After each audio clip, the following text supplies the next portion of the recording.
Muy buenas familia, ¿qué tal estamos? 50 y pocos días después de acabar el Tour de Francia y de conseguir su tercera victoria en la ronda francesa, Tadej Pogačar volvía a una carrera World Tour, de las últimas ya de la temporada en territorio canadiense. Dos carreras, Gran Premio del Quebec y Gran Premio de Montreal, que nos han dejado ver que el corredor esloveno está a tope y con la cabeza totalmente puesta en un mundial. Un mundial que quiere ganar para poner el colofón a este año espectacular que está teniendo. Así que analicemos qué ha pasado en estas dos carreras y veamos cómo está el esloveno. ¡Vamos allá!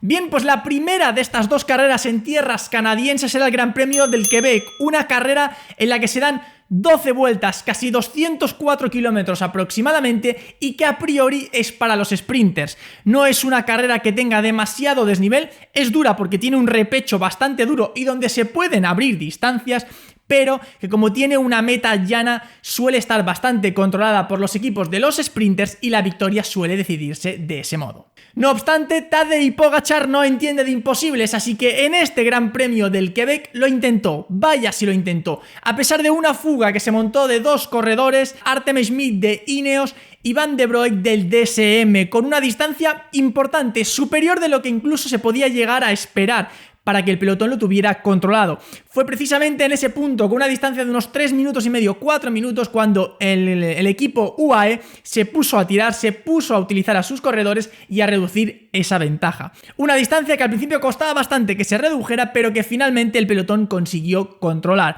A falta de unas 2 vueltas aproximadamente, el equipo UAE que tiraba del pelotón consiguió absorber a la fuga y así iniciar esa última vuelta que iba a ser determinante, ya que Tadej Pogačar lo iba a intentar ahí. Y así fue, el UAE inició tirando esta última vuelta y Matteo Jorgenson intentó dar la sorpresa, se fue en solitario y sacó una distancia de unos 20-30 segundos aproximadamente, que era muy interesante, pero que al llegar a ese último repecho importante que tenía, daba tiempo a que lo absorbieran. Viendo que Jorgenson había demasiada distancia, otros equipos como Lotto Destiny se pusieron a tirar para reducir la distancia, defendiendo los intereses de Arnaud Delis. Una vez que consiguieron coger a Jorgenson, llegó el momento clave. Llegó ese repecho duro donde Tadej Pogačar intentó dar el golpe, irse por delante, pero tanto Arnaud Delis, Maxime Van Gils como otro compañero más del Lotto Destiny consiguieron seguir la rueda y se fueron los 4 por delante. Era un 3 contra 1. Tadej Pogačar tenía que intentarlo en un terreno que no era el suyo, ya que todo era completamente llano. Viendo esa situación, y como Lotto Destiny no propuso absolutamente nada, redujeron el ritmo, con lo que la gente del pelotón les consiguió absorber, para finalmente acabar decidiendo la victoria en un sprint masivo donde Michael Matthews, en un sprint larguísimo y sostenido, consiguió imponerse por delante de Biniam Girmay. Si revisamos cómo quedó la clasificación de la carrera, vemos lo siguiente. Michael Matthews fue el ganador, seguido de Biniam Girmay, tercero Rudy Mollard, cuarto Tish Benoot, quinto Pierre Stijn-Hagens, Bauke Mollema sexto, Tadej Pogačar séptimo, Nelson Powless octavo, Pello Bilbao noveno y Eduardo Zambanini cerrando el top 10.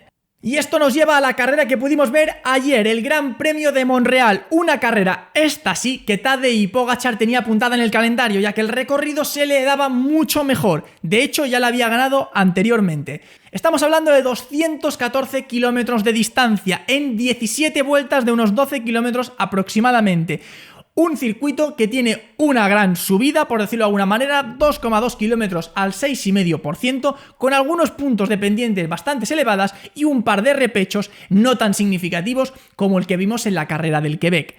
No obstante, y como digo, una carrera muy dura, porque son casi 4.500 metros de desnivel. Un circuito, además, que podía servir muy bien para prepararse el próximo Mundial de Zúrich, que ya comentaremos más adelante.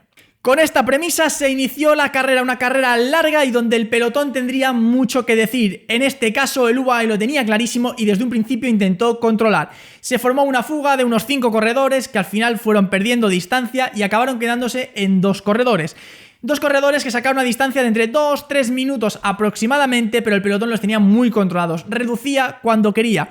Vimos algunos ataques desde lejos intentando también irse, como Matej Mohoric, pero el equipo UAE tenía muy claro cuál era su trabajo y no permitió que en ningún momento se le descontrolara la fuga. Tanto fue así que a 3 vueltas para el final el pelotón consiguió absorber a esos corredores que se habían ido en fuga, a los que quedaban, e iniciaron las 2 últimas vueltas todos compactos. Y fue precisamente ahí, en el inicio de la penúltima vuelta, a 24 kilómetros para el final, cuando al inicio de esta subida importante del circuito, Rafał Majka se vació, lo dio absolutamente todo para aumentar el ritmo, y entonces Tadej Pogačar dio un latigazo de los suyos que absolutamente nadie pudo seguir. Ni Mateo Jorgensen ni absolutamente nadie pudo con el corredor esloveno, que se fue por delante y empezó a abrir hueco. Una vez coronó, ya se pudo ver que sacaba en torno a los 15-20 segundos, una distancia que fue aumentando poquito a poco, ya que Tadej Pogačar no solo sabe subir, sino que también sabe bajar, y es muy bueno en un circuito de este estilo. Pasó la vuelta y la distancia estaba ya por encima de los 30 segundos e inició la última vuelta, una vez más aprovechando el desnivel para sacar más distancia. Se fue a los 40-45 segundos y por detrás empezaban ya algunas batallas. Por detrás había un grupo de 4 corredores, entre los que estaban Pello Bilbao y Mateo Jorgensen, y en el inicio de esta última vuelta, también aprovechando el desnivel, fue Pello Bilbao, donde dio un arreón, consiguió también sacar una distancia suficientemente buena para poder irse de este grupo. Tadej Pogačar continuó la vuelta dándolo todo y así consiguió entrar tranquilamente en meta, celebrándolo a 24 segundos de un Pello Bilbao que hizo una magnífica última vuelta para conseguir esta segunda posición. Por detrás se volvieron a compactar con más corredores y acabaron decidiendo el último puesto del podium al sprint, donde Julián Alaphilippe consiguió llevarse la tercera posición. Si revisamos cómo quedó la clasificación de la carrera, vemos lo siguiente. Tadej Pogačar fue el vencedor, seguido de Pello Bilbao a 24 segundos y tercero Julián Alaphilippe a 40 segundos, con el mismo tiempo que Maxime Valguils, Ion Izagirre, Tom Skujin, Tish Benoot, Michael Woods, Eduardo Zambanini y Jay Hindley. Bien, pues como podemos ver, Tadej Pogačar está a tope. Después de casi 2 meses de descanso después del Tour, vuelve su último gran objetivo, el Mundial, en Zúrich, en apenas una semana. Y ahí es donde ha aprovechado estas carreras, especialmente la de Montreal, ya que tiene un recorrido similar en cuanto a características. El Mundial es más duro, un poco más duro, pero las características son similares, muchas vueltas a un circuito, un desnivel importante, y vemos que Pogačar está a tope. Ayer hizo lo que se esperaba desde un principio, el equipo lo controló, en la penúltima vuelta atacó y se fue en solitario. Absolutamente nadie es capaz de seguir ese arreón que tiene el corredor esloveno, donde se pone a tope para abrir el hueco y luego consigue sostener a una potencia altísima yéndose por delante. Con todo esto vemos que a nivel físico está a tope, a nivel mental ni te cuento, ya que por intentarlo lo intentó hasta en el Gran Premio del Quebec.